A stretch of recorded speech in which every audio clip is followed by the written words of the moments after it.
Welcome. Hi. This is Joe Peters from MomFit with Joe Peters. Welcome to the Spanglish World Network and the H.E.R Network on Single TV channels 250 and 251. Please remember to download the Single TV in the respective iOS and Android device stores. While you are downloading, make sure that you leave a comment. The app is free. Single TV is also available in Google Chromecast, Amazon Fire, Fire TV, Roku, and Roku Stick in all smart TVs since 2016.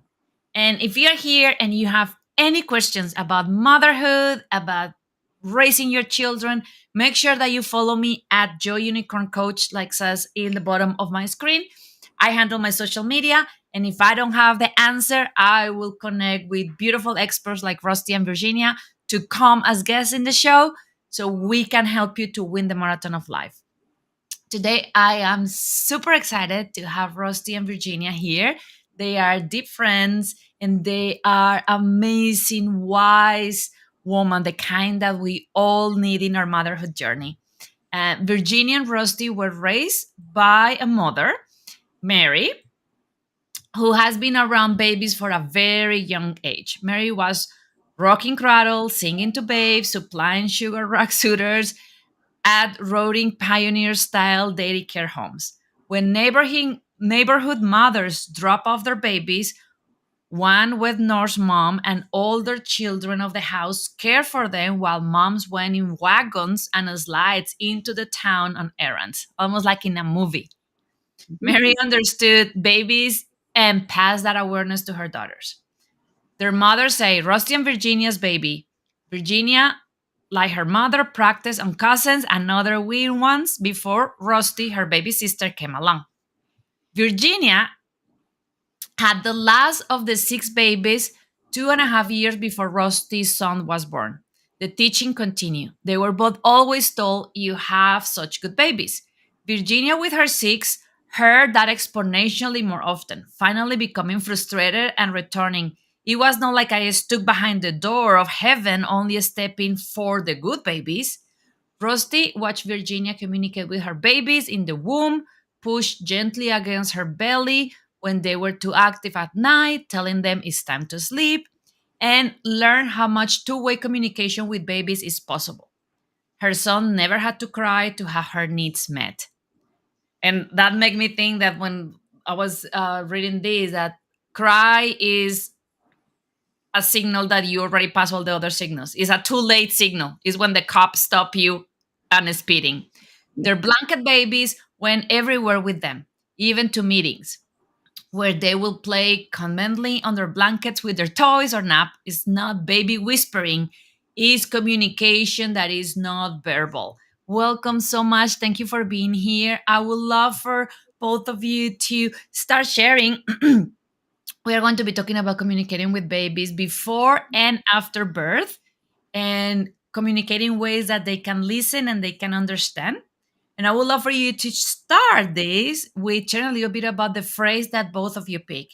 Every guest in my show is asked to share a phrase, and yours was, "Is never what was or is in your life that causes distress. Is what is missing and needs to be added. Let's get busy adding in it." Yeah, that's Virginia's passion for sure. And she's taught me so much about that. When our communication and just because Virginia and I talk about what's right for us, each mom and babe develops their own language. Yes, I learned a lot from watching Virginia, but whenever my son and I were a little bit off cue, it was a sign to me that I needed to do something and add something that I was missing from my own childhood because our inner child gets woken up all the time with our children. Virginia, do you want to add to that? Yes, when we have our babies, our own experience in the womb and as young children comes back to us, even though we may not be consciously aware of it.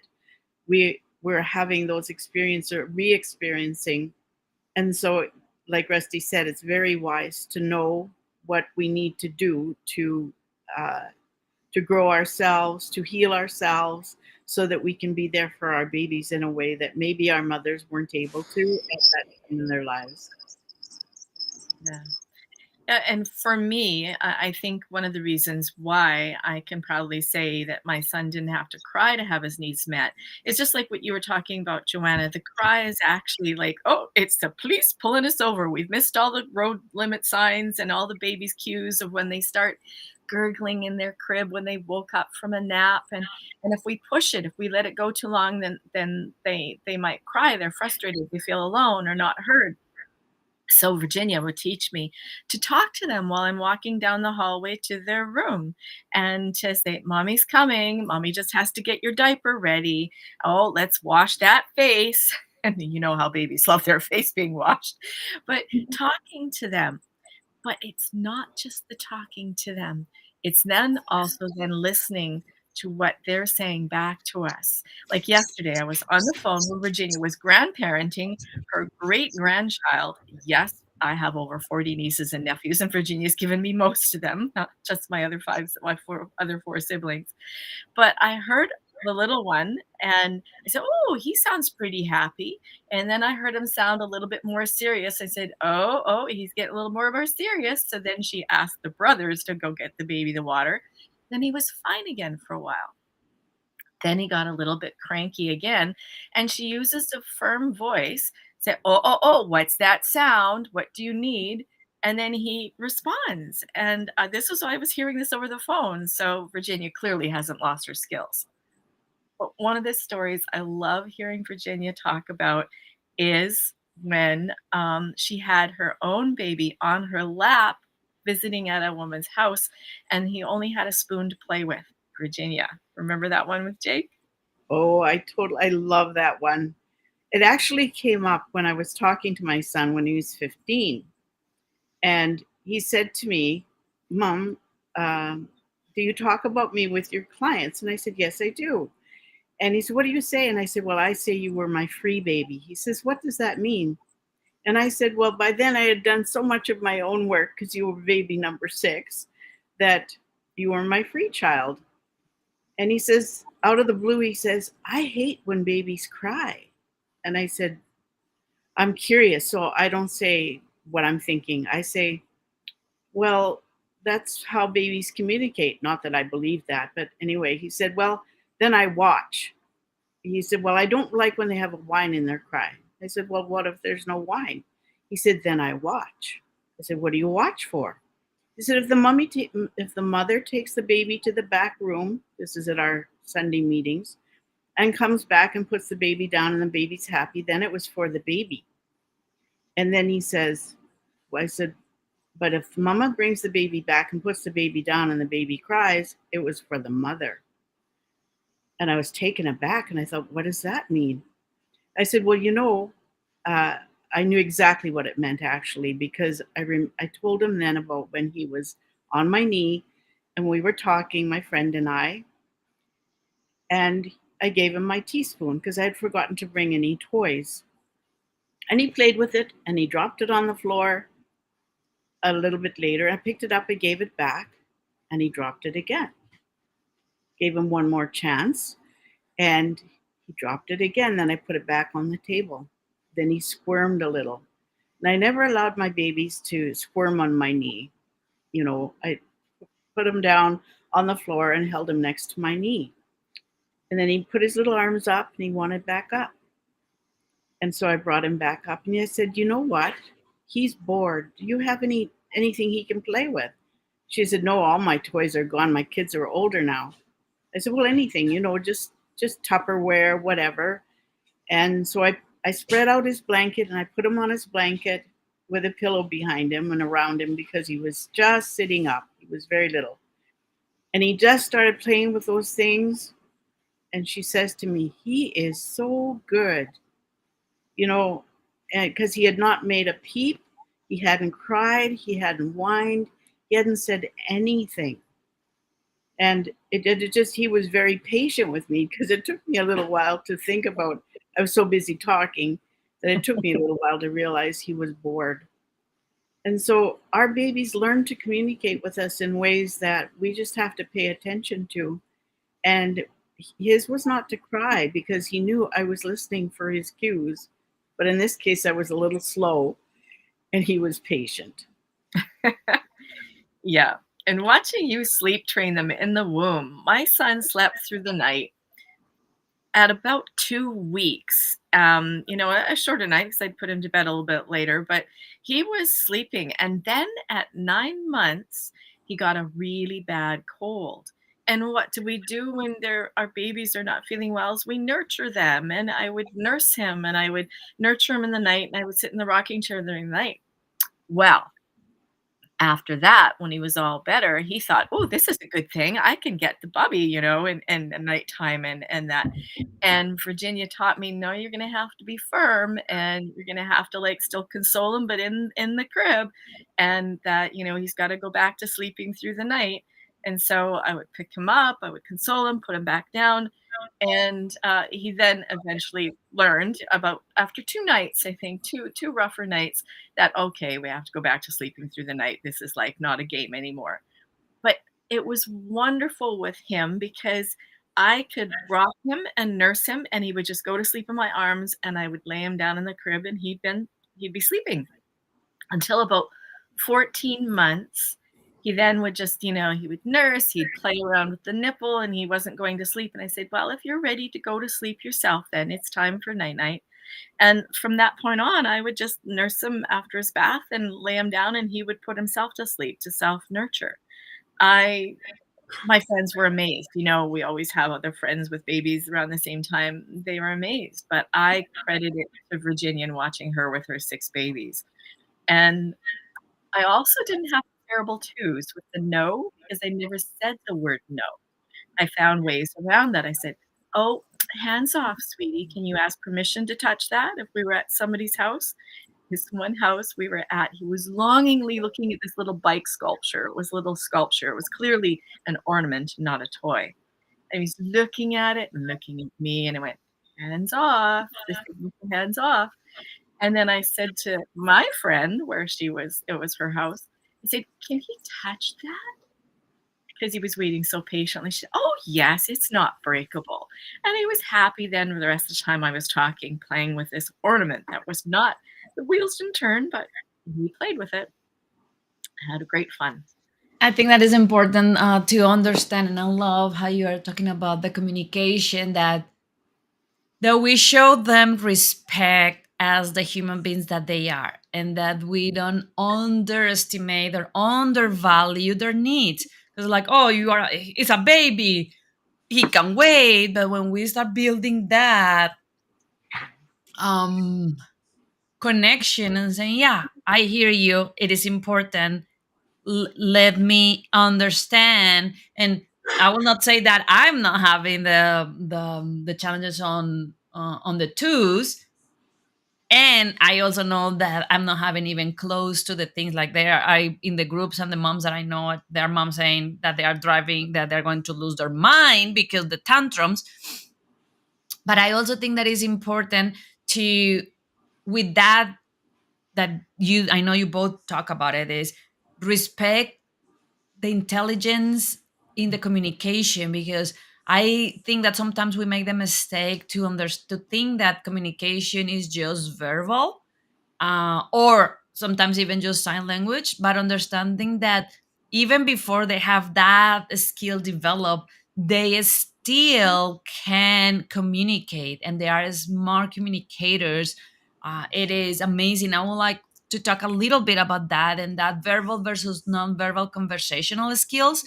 Um, I will say something that was super funny for me, and Elliot was probably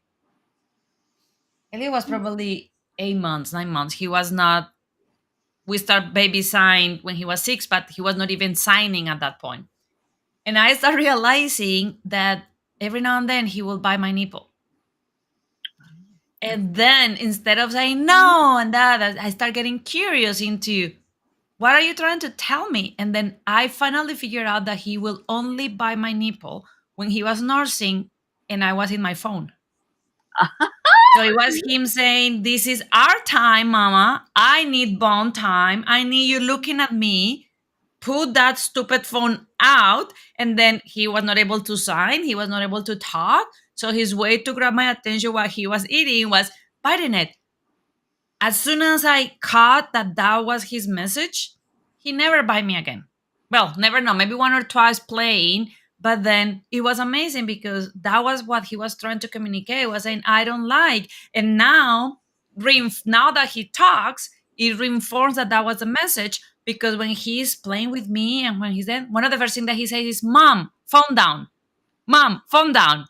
Even before he asked me to play, he really don't like to have the phone around him. So let's gonna talk a little bit about how intelligent they are and Oh. how we can support that verbal versus non-verbal communication skills, even to help them with their language development. Oh, absolutely, Joanna. I've got a great story about that. One of my great nieces, Virginia's granddaughter, they were raised diaper free and with sign language for having to go she or poo poo, right? And so the sign for having to have a bowel movement was to rub the tummy. And Magdalene is about 7 or 8 months old, and in the high chair, and she didn't particularly like supper. And so she gave the sign that she needed to have, the potty. And no, she had to be older because she was already quite mobile, but she wasn't talking yet. And so she would always like want all of the toys and the books around to be sitting on the potty, and she'd gathered all the books and the toys and sit on the potty, and she's sitting there happily playing on the potty, but nothing's happening down below. And her mama looked at me and went, "I've just been conned by a baby. I've just been conned," because she was smart enough to say, "Oh, I can get out of the high chair if I have to have a poop."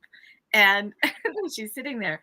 But about the nonverbal cues, they're like Virginia, all those ones where Jake was so patient with her dropping the spoon. "Come on, I'm bored. I don't want to be on the floor. There's no toys down here. I want back up." And when she said that she didn't allow her babies to squirm, one of her daughters said, "I will not be treated as a jungle gym. If you want to bounce around in my lap while I'm talking, you can bounce around on the floor." But like, Virginia, you probably have a story about the nonverbal cues and what babies want with that. Well, they're like you were saying, Joanna. They're always giving us messages, and we're not always aware how to decipher them.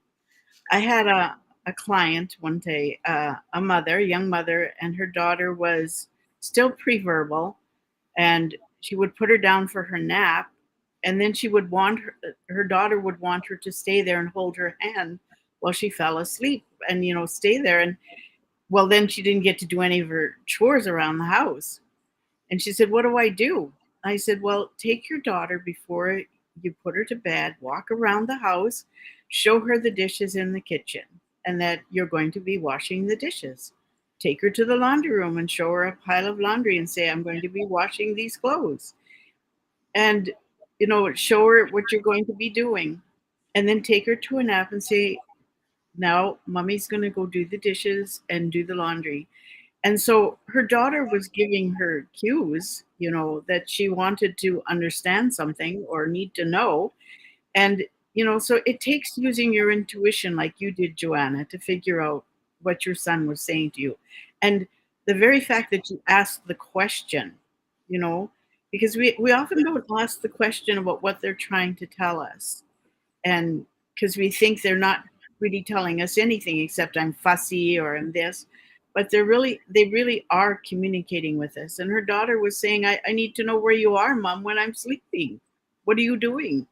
And so she when she did that, she phoned me up just absolutely shocked, and she said, Virginia, it worked. She was in awe that that's all it took, because Yeah. her daughter wanted to know, where are you, mom, when I'm sleeping? And I think Exactly. that is also take off that fear of, are you going to go away and come back? But if I already know, no, you're not going to disappear, you're going to be here or there. There is a beautiful question from Valerie in the live audience, and she's saying, very interesting. Does telling the baby in advance of the events make a difference? I will let the experts answer, but also before I want to, I will be a little goofball about it. And the way that I see it all the time is, do I need to tell my husband in advance about the things that are going to happen? Or I just jump and tell him, hey, get out of the door, we are leaving. Like I will probably do that 2 or 3 times before I have a really big fight with my husband. And go back into what we were saying before of acknowledging that they are humans Mhm. and they deserve the same respect. Is they are just tiny humans, but they are humans. And for me, it's Mhm. always, if I like, can you imagine if I will just get and put my husband into the shower, just take him out of the office and say, okay, it's time to take a shower, let's go. Like, I will No, not do no. that. So I will say like, hey, honey, when are you done working, or if, when you go out working, I would love to have a shower with you, can we do that? But that was just my feedback on what I'm trying to do with Elliot and how I always see it. And I am Yeah. a very strong person. If anybody do that to me, I will be fuming. Like if Oh, somebody don't have the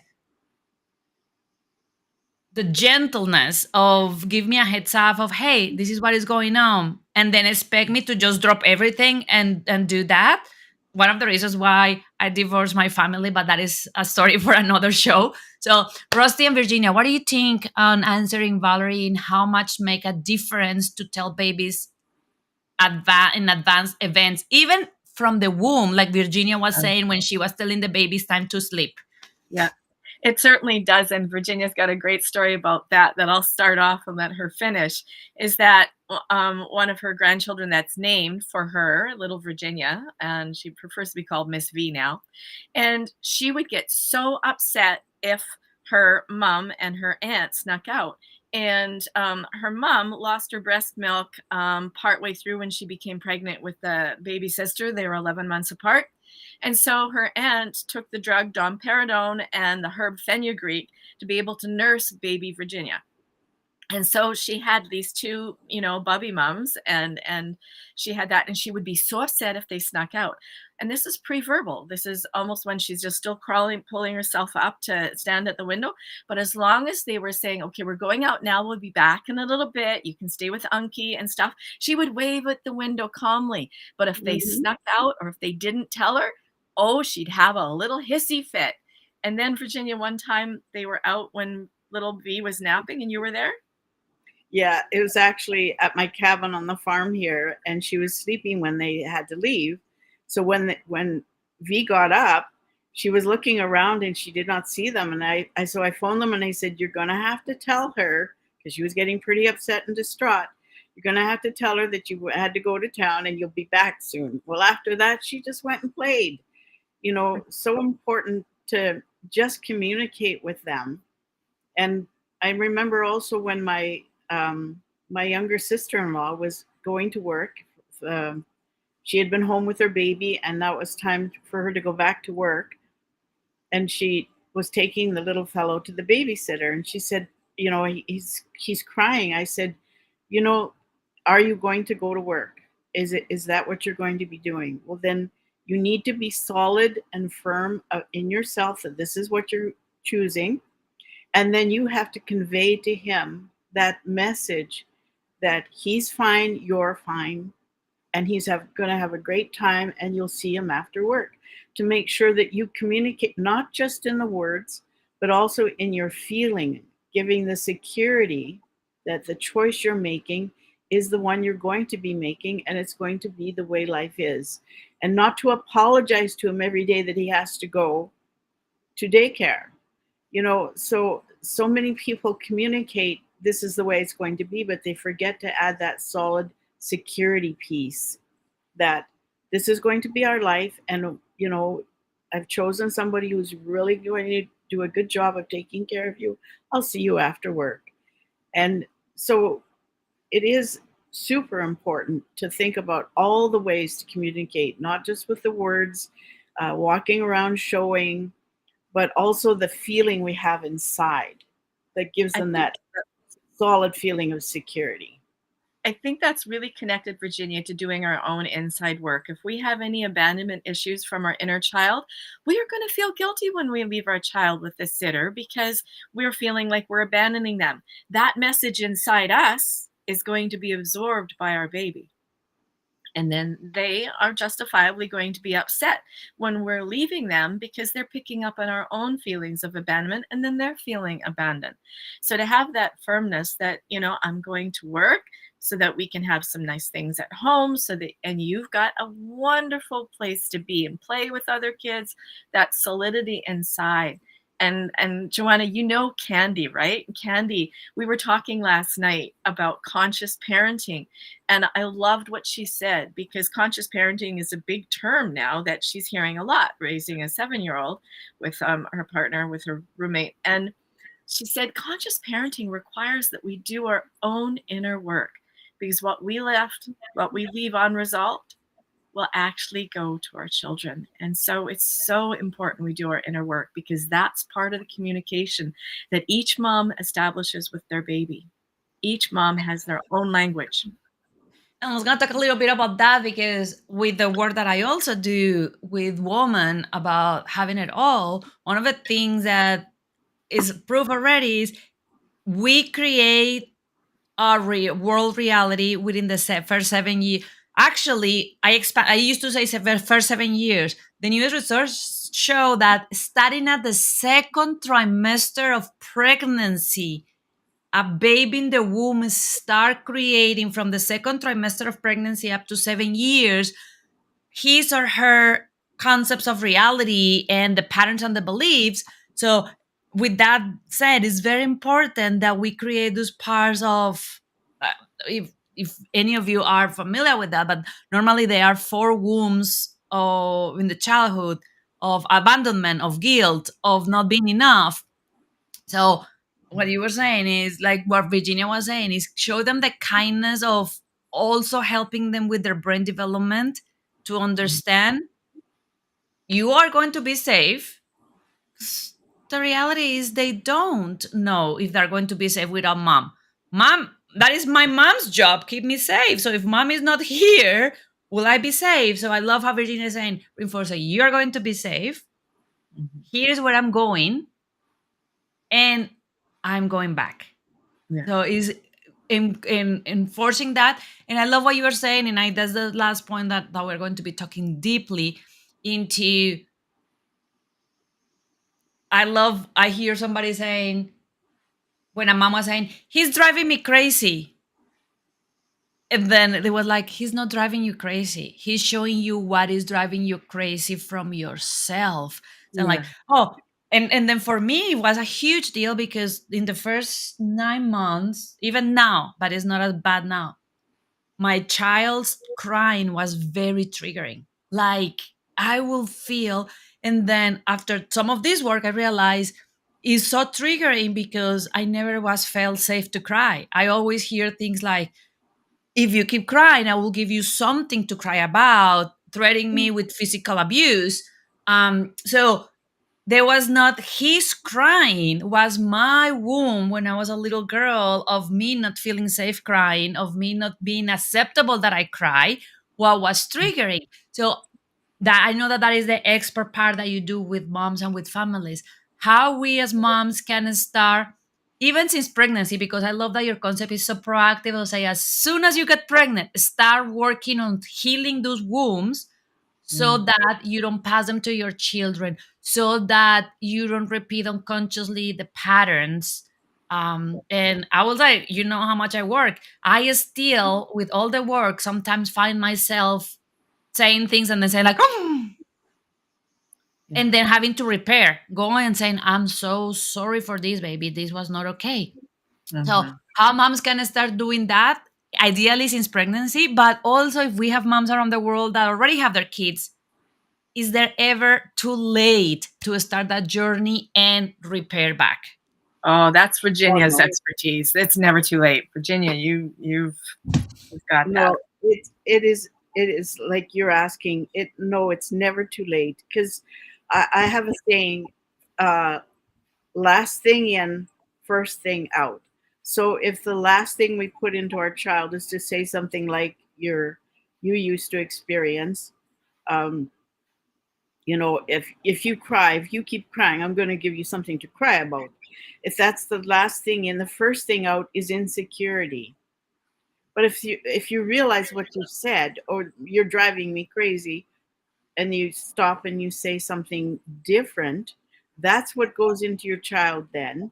Because if you leave it at that, then that's where it is. So you can change that and say something else. But what that's also your cue to realize, if I'm saying things like that, where does that come from for me? So because often moms are conscious enough to realize what they said is not okay. I shouldn't say that to my child. But rather than shoot yourself, ask yourself a question: where does that come from for me? And like you said at the beginning, one of my favorite things is, it is never what is in our picture that causes us distress. It is what is missing and needs to be added. And so, whatever it was for us that caused us to feel that way, or to have us speak that way to our child, or act that way with our child, it comes from somewhere. And we just need to be able to ask ourselves, where does that come from? And then we can do something about it. And it's never too late, because then our child senses the difference in us. Not that we're just trying to hold back, but that actually we've healed something inside, and there's a whole new aura between us and them. And they will feel that. They will have that. Yeah. It's a tougher story for me to tell, but my son is going to be 41 this year. And when I was 6 months pregnant with him, I had this horrible argument with his dad about changing my name. I was going to keep my name from my childhood, my mother's name. And he wanted me to change my name to his last name, and it was just so important to him. And it was a horrible fight. It was one of the only fights that I really remember, because after that I went silent and didn't fight. And I look back at some pictures of myself, and I'm looking like, wow, I didn't even know how to smile then for the camera. Now a camera shows up and it's like, I'm smiling. Passport pictures are very difficult to take now that they don't let you smile. But when my son was having a really difficult time, just a year or so ago, and Virginia pointed out, I wonder if he took on all your emotions that went underground, because he's very emotional, very emotional. So this difficult day that he'd had, he was down, and I said, "What do I do?" And she said, "What would you do if he was 10 years old again?" Because that was an anniversary of when he was 10, when some other things happened with his father. And I said, "I would go and find him." And she said, "Well, go and find him." So I went and I found him, and I apologized to him for that moment in the womb, and told him about that moment that I don't think I had told him that story. And I said, what if at 6 months in my belly, in that trimester, you took on all my emotions? And this is why you are just so full of emotions and so full of anger that I stuffed down inside. And that was so unfair to you. And I should never have done that. I should have never saddled you with that. And I am so sorry. Let's go forward from here. And so we've had a couple other tough times since then, and his moods can still be a little bit dark now and then. But both Virginia and I, we live in this little, what his friend calls the hippie commune, because we're all on the same 80 acres. His uncle, his aunt, me, and his cousin. And we've all noticed a distinct change in him, that he's a little bit lighter. He's more involved. So it's never too late to do the healing when we miss those stages. This is not about anything about regret or guilt. It's about when you realize there's something to be done, an apology to be made, a communication to be corrected, do it. It's never too late. And I think that thank you for sharing that personal, vulnerable story. And it makes me think on two things. The first one is how society is being putting us into this expectation and this standard of I have to be the perfect mom and I have to have it all figured out, and how we are so hard with ourselves, Yeah. versus not only being okay with asking our babies for forgiveness and saying sorry and says, hey, that was not okay. That concept of for example, I grew up with like, I'm the grown up. I know what I'm doing. I did it because of a reason. And instead being humble enough to say, like you were saying, I am resolving my own things, what I try to parenting you. And then sometimes I screw up and sometimes I make things wrong, and how we can start going into that. But also I remember, and this is why it's so important, this work that you are doing and that I'm doing, into getting the awareness for women, that you were saying you were 6 months pregnant. I was that reinforced what I was saying. After the second trimester, that is only when you are 13 weeks. After 3 months pregnancy, your babies start developing based on what they hear and feel. So even more important to get that conscious to say, choose as a woman, say, if I need to solve anything emotionally and mentally, I need to do it right now, because it's not fair that I pass that to my baby. I don't know if you ever watched this movie, but there is a movie called The Time Traveler's Wife. Yes, And yes. there is Mhm. a part on that. And if you never watched that movie, go and watch it. It's very nice. But there is a part where she keeps losing her babies when she's pregnant, and then finally, of course, it's not at that, but then she's like, the baby was a time traveler too. So when they fight, when they argue, the baby got so upset and so scared that the baby will time travel. But because it was a tiny baby inside the womb, she was not able to come back. And then there is a time where she's in the top and say, you make me think about, she said, like, this pregnancy is going to be the most happy, joyful, calm and peaceful pregnancy. And it made me think what you were saying, Rosie. What if we since then made that choice as moms to work in our peace, in our calm, in our happiness? So the starting in the womb, that is what they are infused with. Now, this question will be for Virginia probably, but Valerie also is being saying that she's having a lot of value, and she's saying how we can start even finding that thing that is missing that we need to add on. The long story is you need to reach out to Virginia and Rusty and work even deeper with them. But for people around the world, what are some of those first steps, Virginia, that we can start finding that thing that is missing? Well, it starts with asking that question, like you did, like what why was it disturbing you so much when your baby cried?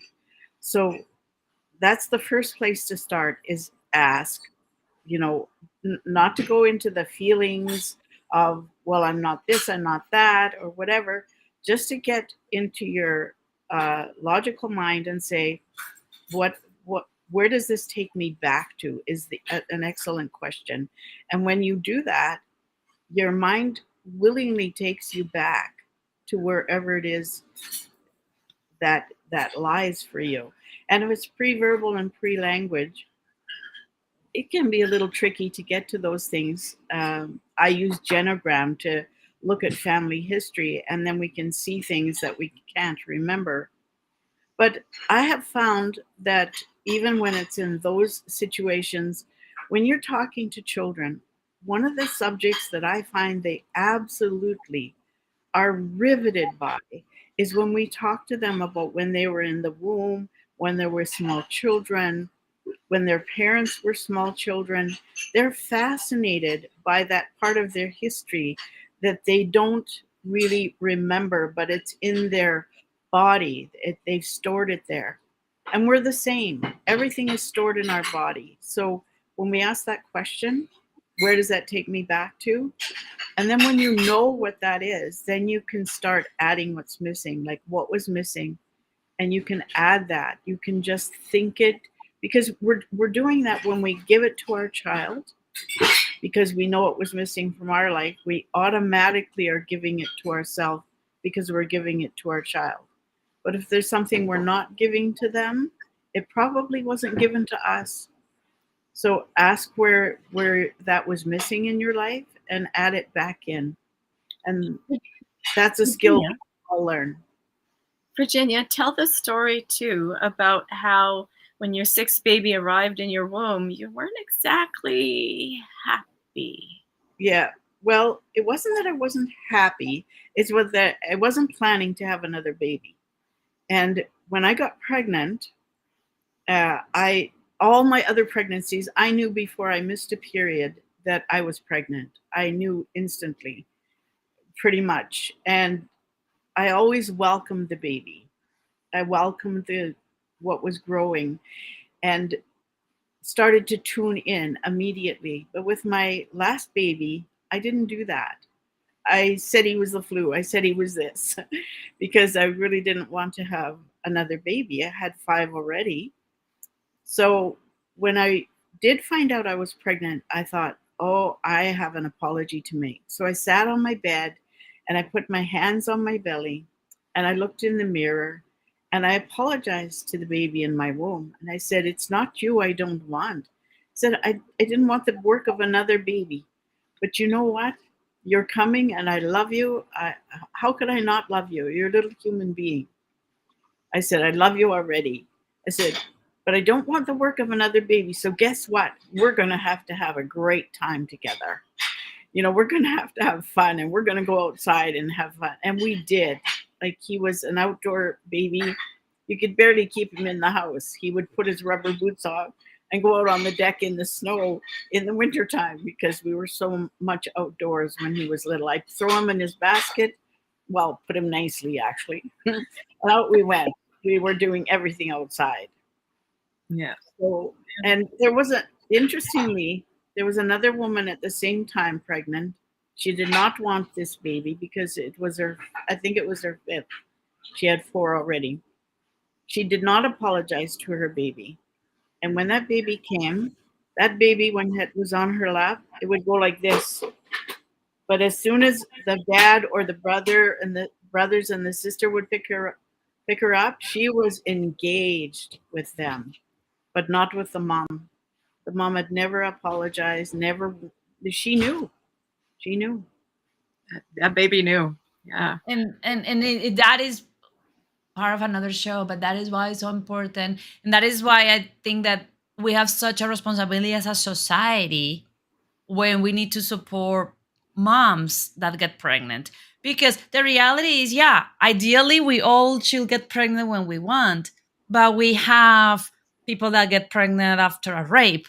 We have horrible things like incest. We have, and now world is crazy into taking away women's rights into choosing what is in their body. That's another topic. But we have moms of 6 or 7 that are having mental illness, that are having that issue. And that is why we as community, as woman community, need to have the responsibility of be there for moms. I actually was in the show last week talking with a mom of 6, and it broke my heart because she was saying, when it's the first baby, everybody's there. But when it's the 6th baby, you even barely had a congratulations. The reality is your body goes through exactly the same change, pain, sleep deprivation. Plus, you have another 5 that you have to take care of. When you had the first one, there was only you and that baby. So I think that as a society, we're also missing that. Now, it's amazing having both of you here. As we are closing the show, I would love for each of you to give me briefly, if you could have one advice, one topic for all the moms to be, and moms of children around the world, what that would be, that part of the wisdom of over a century of experience, between the two of you, and then how we can connect with you. Mm. Be kind to yourself. It's all about being kind to yourself and knowing that your needs matter. I mean, you mentioned sleep deprivation becoming like normalized for parents. No, it doesn't have to be normal. And find help and find support. One of the ways that I did that when my son was a toddler and I was a single mom was that I actually got involved and volunteered with a group where other moms would come in and bring their babies, and I volunteered so that I could be part of that. The other moms paid, but then I volunteered to assist and tell stories and be part of the leading of the group so that my son could be there and take advantage of that. There are free resources out there, so find them and ask for help. You do not, like like Joanna, you say this is a marathon of motherhood. It doesn't have to be all alone. You can run it. You can have other people running beside you, and we can what do they call it in race car driving? Drafting. Running beside somebody, running behind somebody, running with someone. Find another mother and trade. And Virginia, go. Well, for me, it comes back to uh, always doing our own work. And uh, I did a lot of that as I was growing up with my children. And I say that because I was growing me, because through them, I was seeing the parts of me that I needed to work on, that I needed to heal, especially to heal. Like when I say work on, that sounds heavy. I want to heal. Healing is so magical because when we add our own healing, we're giving that to our children because that's the new person we become through that healing.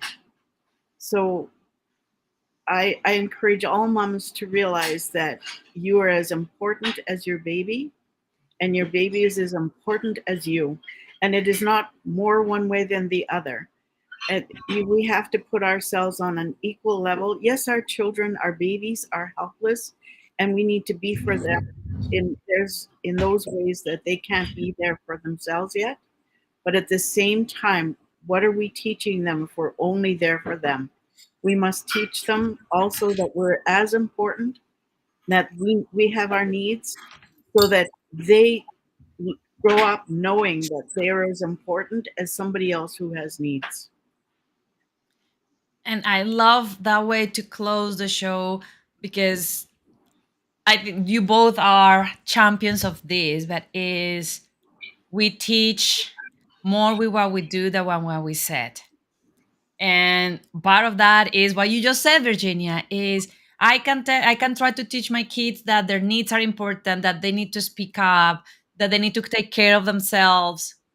That if they grow up with a mom that, like Rusti was saying, never share her needs or that doesn't take care of her, they are going to repeat what they see us doing, not what they hear us saying. So thank you so much. Some of the audiences saying love the show. Thank you, Rusty, Virginia, Joe, for great information. Thank you for being here with us live.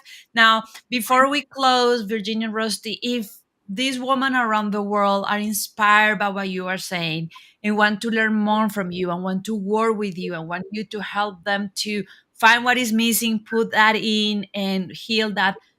Before we go, how they can connect with you, how they can reach you and say, hey, I want you in my team, I need backup, how I can work with you. We have a very simple website that they can go and find us, mendedmamas.ca. And we are looking forward to a free masterclass that we're doing on November 23rd for any questions and answers from moms that you want to come and ask your own questions about what's going on with your babies or any of that. Mendedmamas.ca. Mendedmamas.ca. And we Mandate are Mama happy. CA, if you're in every place in the world, if you're in the United States, you do not have an excuse. That would be your Thanksgiving gift because November 23rd is Thanksgiving in the US. And I would love to say thank you because you are a proof that we can break the generational pattern and that with love and sisterhood and connection, we can actually change the world. Because I truly believe that the work that you did with your children and what they are now doing with their grandchildren and their grandchildren is building up into those second, third generation being emotionally healed beings that are going to really transform the world. We may not be lucky enough to see the world that we are transforming because it's going to take a little bit more. But I want to thank you for leading that work in your own families, in your community, and also helping moms around the world to do the same. This show can also be heard on the Spanglish Radio Network. Please check out www.spanglishworld.ca for all programming. Spanglish World. Watch it, hear it, read it, download it, and leave it.